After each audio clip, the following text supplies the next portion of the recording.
Eh bien, salut les bikers, comment allez-vous aujourd'hui? Moi ça va pas mal, comme d'habitude.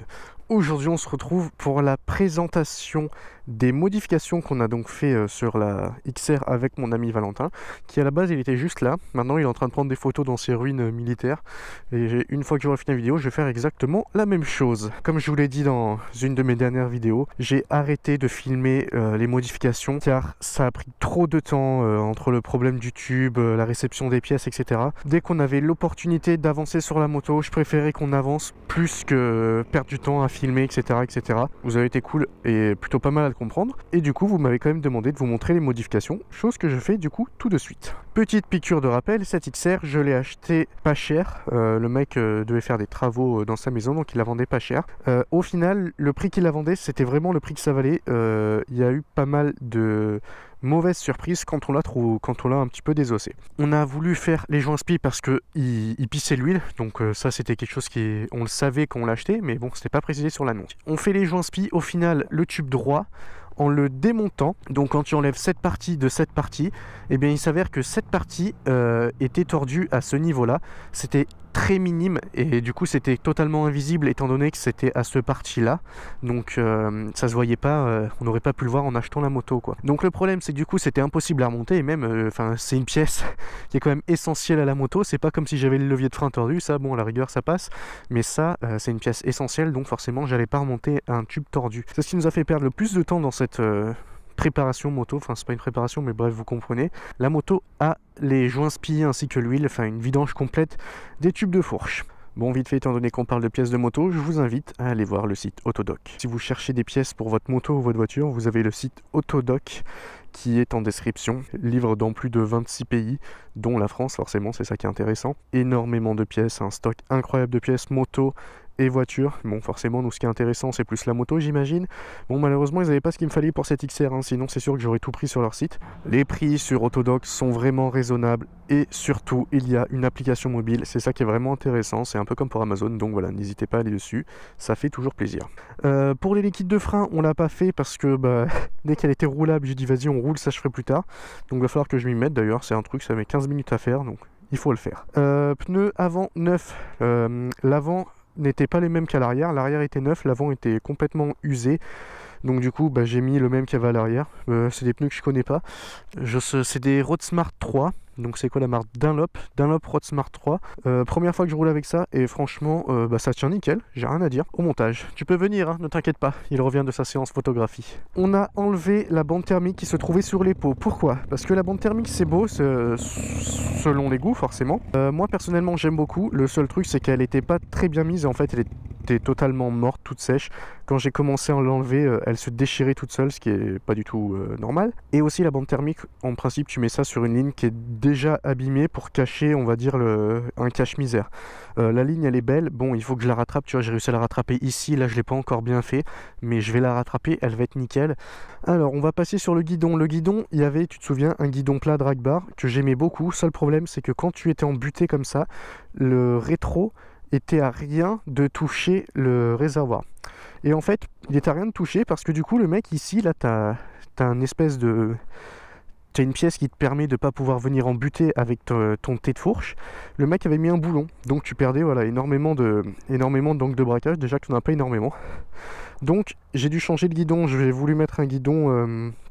un Hollywood pour ceux qui connaissent, c'était moche et c'était pas possible parce que tu dois avoir des guidons creusés sur les Harley, t'as les câbles qui passent dans le guidon et c'était pas le cas. Donc Valentin a été gentil, il m'a passé son guidon d'origine de XR que en photo je déteste, mais maintenant que je l'ai sur ma moto avec cette configuration là de moto, franchement je kiffe, c'est super cool, mais à conduire c'est pas ouf, faut s'habituer. Personnellement je suis pas fan. Après il y a énormément de mecs qui ont des XR qui me disent qu'ils adorent, donc c'est vrai que c'est cool, mais moi pour une conduite sportive je trouve pas que ce soit le mieux. Je préfère avoir un truc plus plat, que là vous devez le voir depuis ce point de vue, c'est quand même assez cintré, c'est pas génial à mon goût. Le compteur du coup c'est celui qu'il y avait sur la moto, on n'a rien changé, il faut que je fasse en sorte qu'il marche bien, faire les branchements, etc., etc.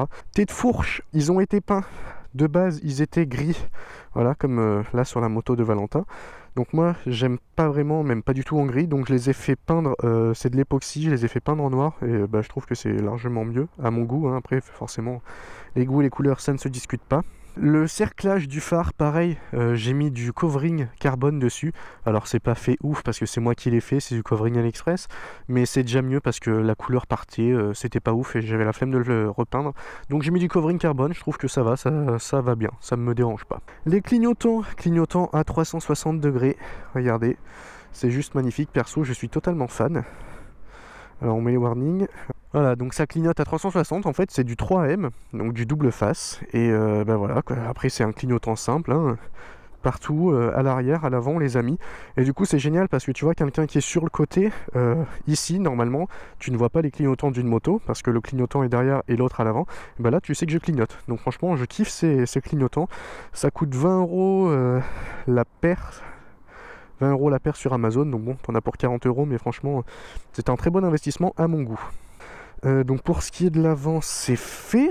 La coque arrière, du coup, il y en a pas mal qui me demandent qu'est-ce que c'est.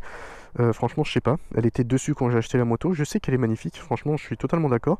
Cette coque nécessite par contre de couper votre cadre à l'arrière. Donc moi, heureusement, ça a été fait. Donc j'en suis content. Mais oui, c'est une très belle coque. Après, j'imagine que vous tapez coque XR dans Google et vous allez la trouver assez rapidement.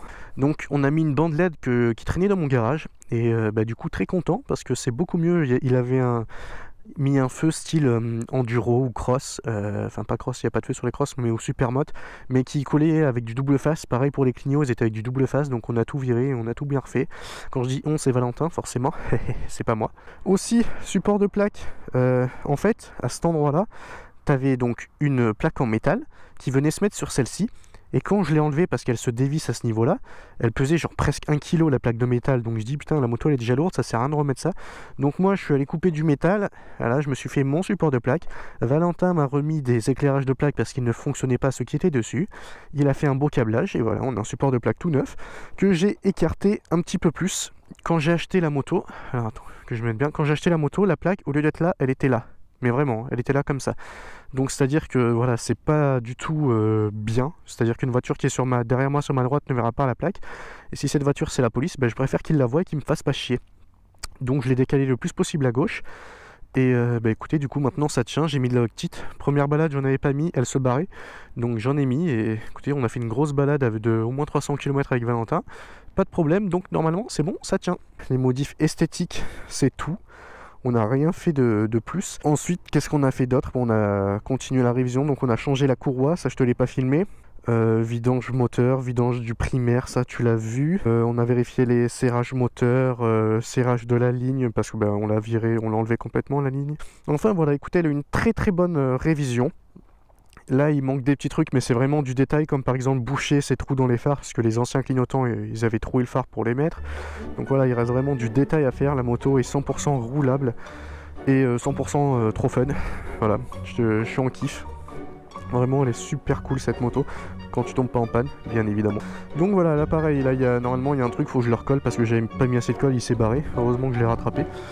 Mais voilà, donc écoutez, c'est tout pour cette vidéo. Merci de l'avoir regardé.